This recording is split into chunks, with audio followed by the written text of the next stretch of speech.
using applied faith as the master key. Observe, too, that great achievements are always born of hardships and struggle and barriers that seem insurmountable. Obstacles that yield to nothing but an indomitable will are overcome by an abiding faith. You must make the first move. There is a legend of a man who was lost in the desert, dying of thirst. He dragged himself on until he came to an abandoned house. Outside of the dilapidated, windowless, weather-beaten shack was a pump. Water at last, he thought. He stumbled forward and began pumping furiously, but nothing came out of the well. As his heart raced, he noticed a small jug with a cork at the top and a note scribbled on the side. You have to prime the pump with water, my friend. P.S. And fill the jug again before you leave. He pulled out the cork and saw the jug was full of water. He weighed his options. Should he pour the water down the pump? What if it didn't work?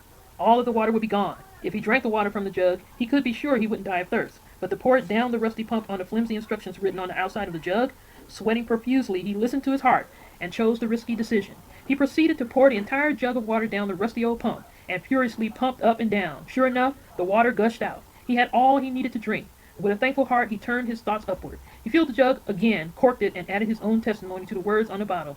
Believe me, it really works, but you must have faith.